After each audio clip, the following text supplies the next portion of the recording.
Bonjour, bienvenue sur ma chaîne Mode Beauty. On se retrouve aujourd'hui pour une nouvelle vidéo qui va concerner la rentrée.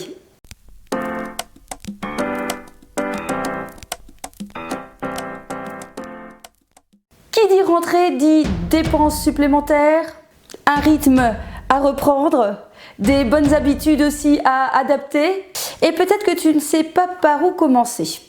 Dans cette vidéo, je te donnerai des conseils en tant que maman ou en tant que femme ou en tant qu'enseignante qui pourront peut-être t'aider à mieux organiser donc ta rentrée et à mieux organiser donc toute cette période scolaire qui va commencer.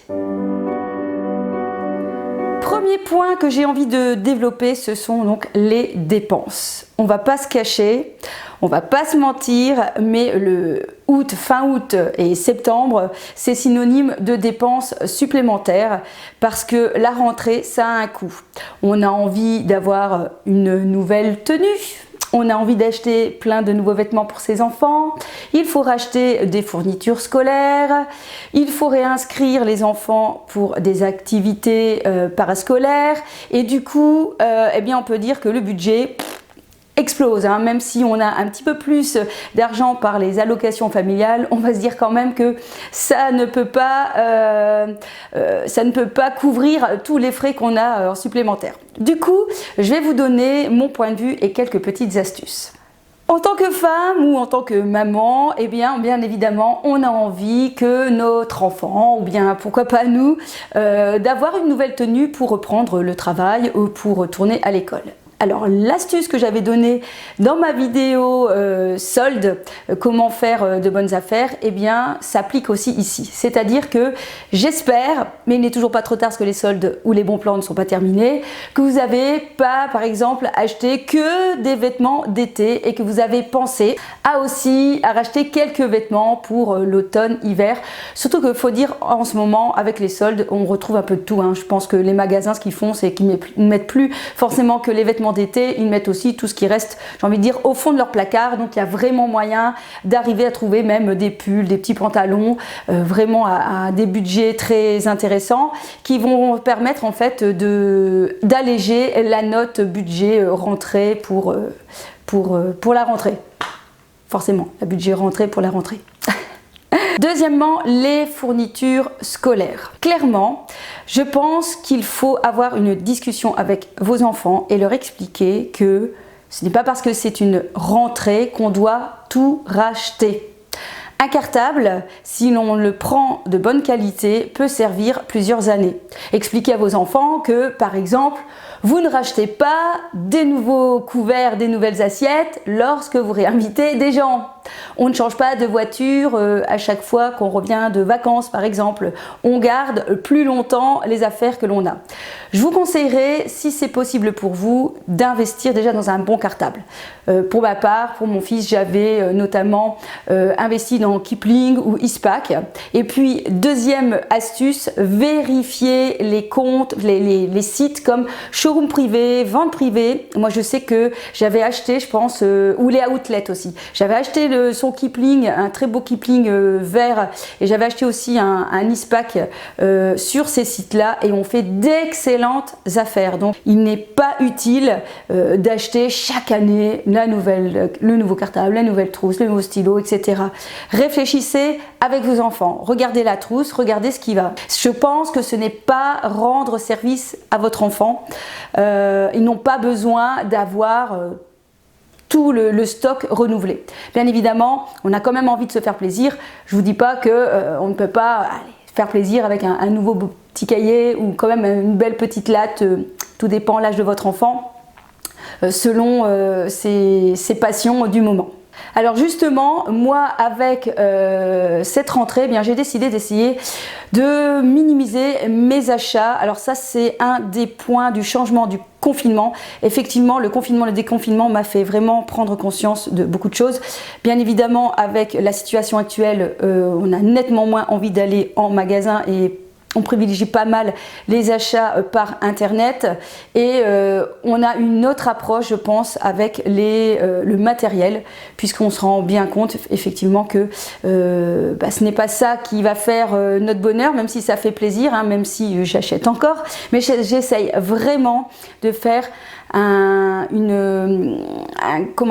grande mise en question vis-à-vis de mes achats pour essayer de consommer sans trop surconsommer. Donc par exemple cette année, je n'ai pas racheté de cartable, j'avais envie de racheter un agenda, ben non. En fait ce que je fais, c'est que je privilégie par exemple les agendas qu'on peut imprimer, qu'on peut faire soi-même, et comme ça ça évite de racheter. J'avais juste acheté des anneaux et la perforatrice Atoma pour pouvoir refaire la même chose sans réacheter chaque année. Voilà, pareil, ma trousse, il y a ce qu'il faut, tout fonctionne.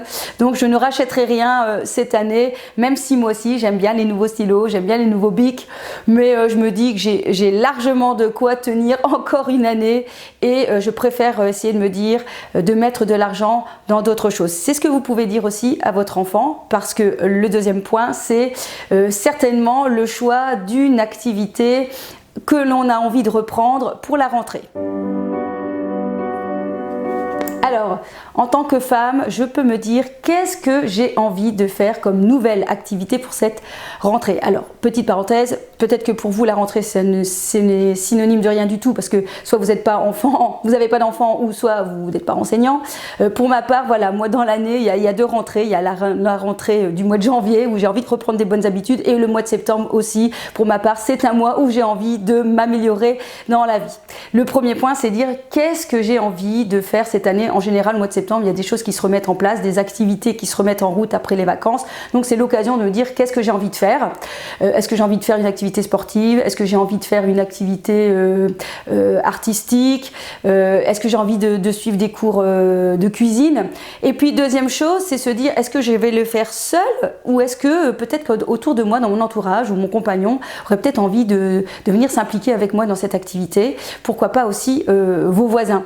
Pareil pour vos enfants, demandez-leur quelle activité ils ont envie de faire cette année. Est-ce qu'ils ont envie de poursuivre le foot? Est-ce qu'ils ont envie d'essayer une nouvelle activité sportive? Est-ce qu'ils ont envie de faire de la danse? Est-ce qu'ils ont envie de chanter? Est-ce qu'ils ont envie de faire de la musique? Bien expliquer aussi que lorsqu'on s'engage dans quelque chose, eh bien on s'engage pour toute l'année. Pas question de se dire après 3 mois de faire un caprice en disant oh non j'ai plus envie. Non, tu t'es engagé, tu vas jusqu'au bout, et l'année prochaine si vraiment tu n'aimes pas, eh bien tu choisiras une nouvelle activité. Essayez de réfléchir aussi avec les copains et les copines pour vous faciliter les déplacements. Parfois quand on sait qu'il y a d'autres enfants de la même classe ou du voisinage qui vont au même endroit, eh bien ça facilite vraiment les déplacements, et ça c'est sûr que c'est quelque chose. Le déplacement pour les activités extrascolaires de vos enfants, moi-même le mien donc a voulu reprendre le foot, donc je suis en déplacement beaucoup de fois dans la semaine, et du coup ça moi m'enlève entre guillemets, je veux dire, du temps pour moi. Donc bien expliquer à vos enfants. Pareil, pas question de faire du surmenage, hein, pas 3 activités, enfin c'est mon avis personnel. Les enfants ont besoin d'une activité extrascolaire, je pense, parce que ça leur fait du bien, comme pour nous, mais il n'est pas question aussi de les surmener sur ces activités. Ils ont besoin aussi d'être tranquilles à la maison, et puis surtout vous aussi, vous avez besoin de temps pour vous, parce que sinon au bout d'un moment, on n'arrive plus à supporter le poids de tout. Troisième point, le rythme. Alors ça, bien évidemment, les vacances, c'est synonyme de on se lève tard, on se couche tard, on mange un petit peu à n'importe quelle heure, et j'ai envie de dire tant mieux, ça fait du bien de casser un peu le rythme. Le problème c'est mais comment faire pour reprendre un rythme scolaire? Est-ce que déjà c'est bon, etc. Moi j'ai envie de vous dire que oui. La routine, ça a du bon parce que ça met comment je vais dire, pas des cases, mais ça met voilà, des limites, des barrières, et je pense que toute personne a besoin de certaines barrières, ça rassure en fait. Et donc vous devez remettre un rythme avec votre enfant. Et encore une fois, moi je suis de celles qui privilégient la communication, même plus petit, leur expliquer que bah voilà, papa et maman ont été aussi en vacances, on a fait un petit peu la fête, on s'est couché plus tard, on a mangé un petit peu de tout, on s'est fait plaisir, mais maintenant on va essayer de reprendre une hygiène de vie correcte parce que c'est bon pour ta santé, c'est bon pour ton mental et tu as besoin de ça pour pouvoir grandir et te développer convenablement. Pour cela, il ne faut pas, je pense, faire du tout au rien, c'est-à-dire que si l'enfant se couchait à 10 h le soir, d'un seul coup, le lendemain, la veille de la rentrée, lundi soir, ok, toi tu vas te coucher maintenant à 8 h. Là, clairement, votre enfant va pas s'endormir. Hein. Donc, pour ma part, je vous préconiserai le fait de faire progressivement. Donc ici, j'espère avoir mis la vidéo assez rapidement, mais pensez à peut-être à retirer une demi-heure chaque jour. Voilà, expliquez à votre enfant. Chaque jour, on va dormir une demi-heure un peu plus tôt pour pouvoir se réhabituer à ce rythme.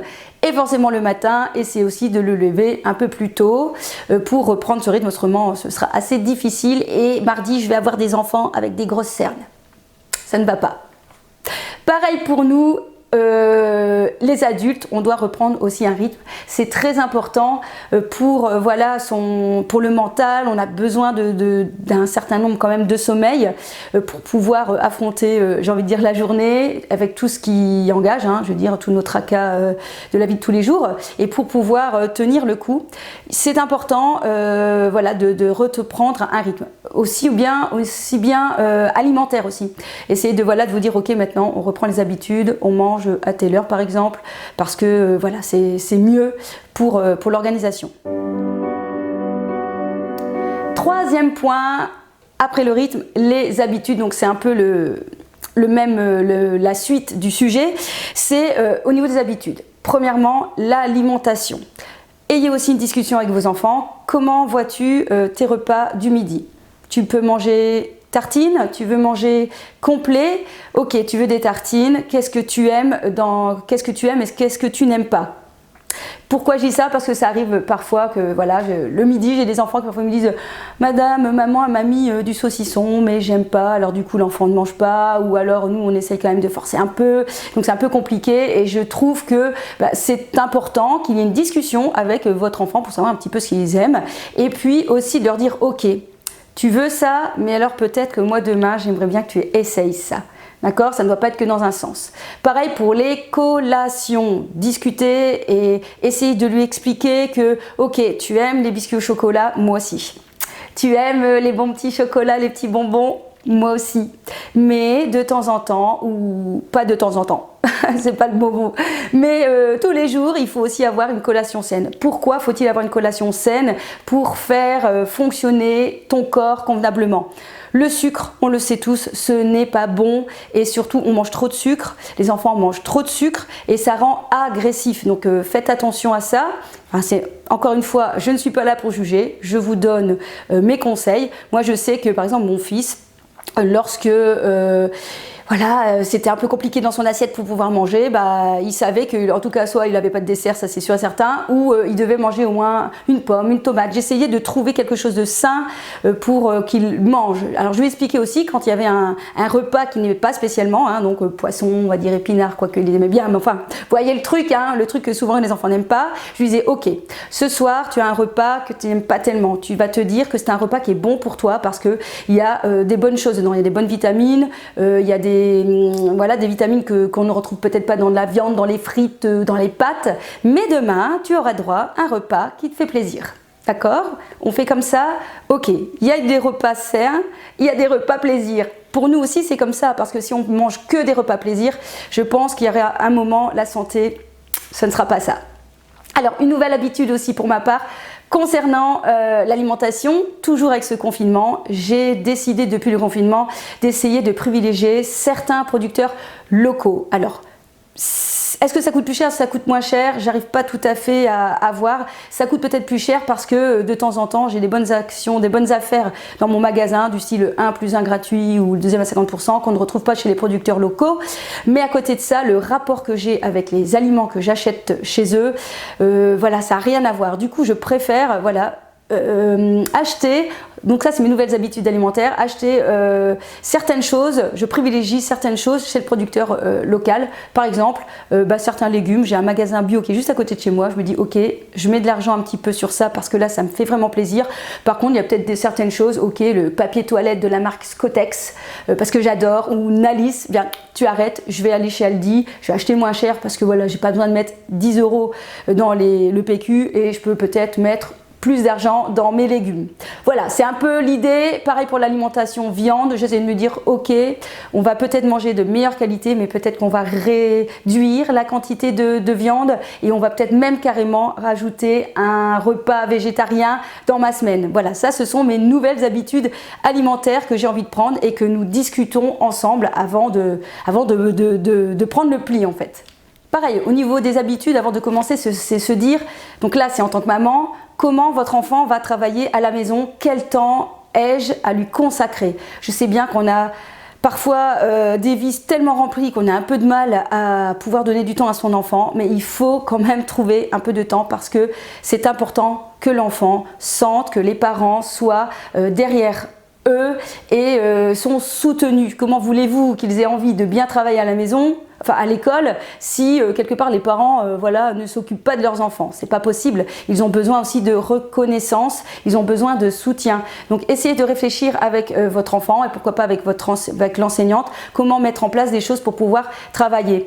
Moi, en tant qu'enseignante, personnellement, l'enfant Mathéo rentrait, il prenait bien sûr son petit goûter et il se mettait tout de suite au travail. Il se mettait dans la cuisine, c'est-à-dire que j'étais là pas loin et s'il fallait, quand il savait faire des exercices tout seul, ça allait, je surveillais et entre-temps, je savais par exemple cuisiner quelque chose.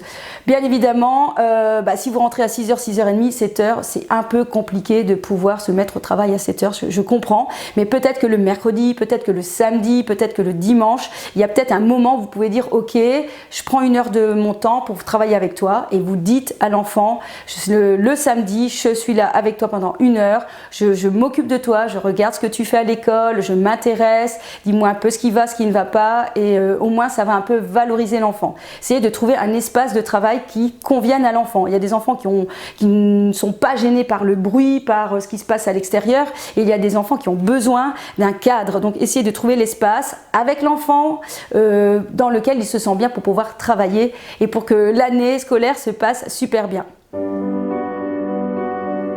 Alors, autre point, je pense dernier point, l'organisation, comment s'organiser pour que l'année se passe bien en tant que femme, en tant que maman, en tant qu'enseignant.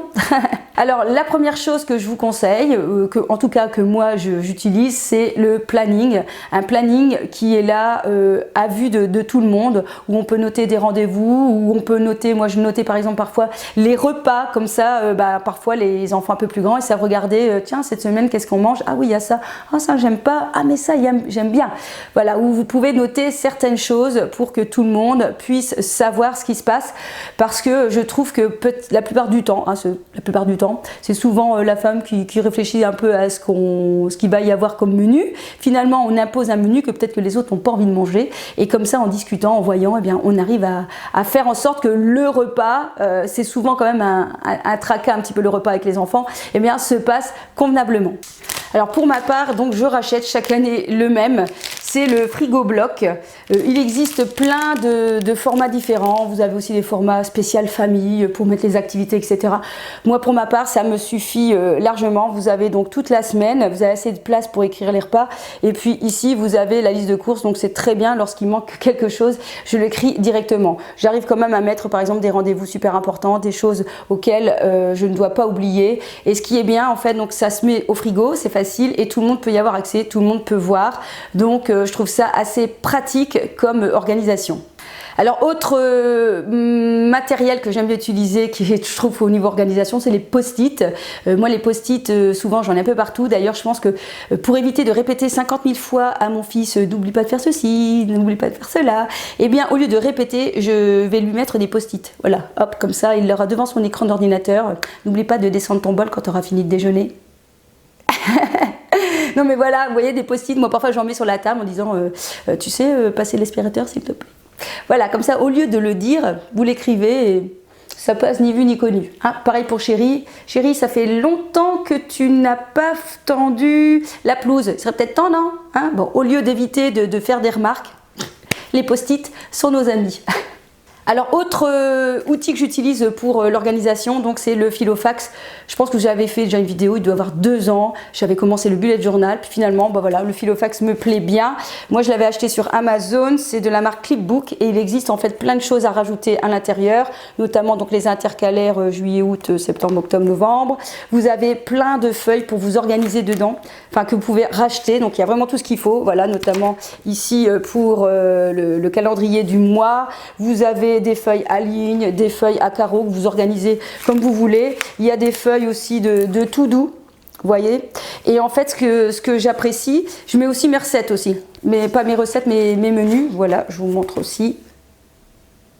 Hop, donc j'organise mes menus et comme ça, en fait, ce que j'aime bien avec ça, c'est que, voilà, encore une fois, je ne rachète pas chaque année un nouveau truc parce que, bah, comme je vous ai dit, j'essaye d'acheter différemment et autrement. Franchement, j'ai failli craquer 10 fois pour l'agenda Wonderful, Mr. Wonderful, parce qu'ils sont trop canons.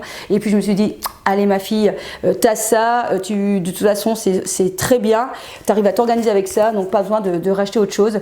Celui-là, c'est un format A5, A5 ou A4 non, A5, je crois que j'ai payé une vingtaine d'euros, il existe différentes couleurs. Après vous avez des Filofax beaucoup plus chers, voilà, 20 euros c'est très bien. Par contre voilà, il faut aussi racheter donc les petites recharges à l'intérieur.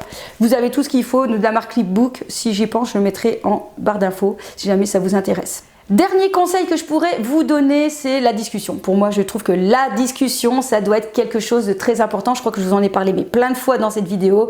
Discutez en famille, discutez avec vos enfants parce que eux aussi, quelque part, ont le droit de donner leur avis sur certains points en expliquant les choses. Je pense que les choses peuvent mieux se passer lorsqu'on explique les choses. Malheureusement, il va falloir avoir de la patience parce qu'en général, il faut expliquer 1 fois, 2 fois, 3 fois, 5 fois, 6 fois. Il faut expliquer parfois beaucoup de fois. Mais au bout d'un moment, je peux vous assurer que ça rentre. Ça rentre. Oui, ça rentre. Voilà, j'espère que cette vidéo vous aura plu, que je vous aurai donné de bons conseils. Je souhaite à toutes les mamans, à tous les papas, je souhaite à tous les enseignants, à tous les enfants une bonne rentrée scolaire. Je vous souhaite plein de bonnes choses pour finir cette année catastrophique de 2020. Mettez du positif dans votre vie, regardez la vie devant vous et voilà. Portez-vous bien, je vous kiss.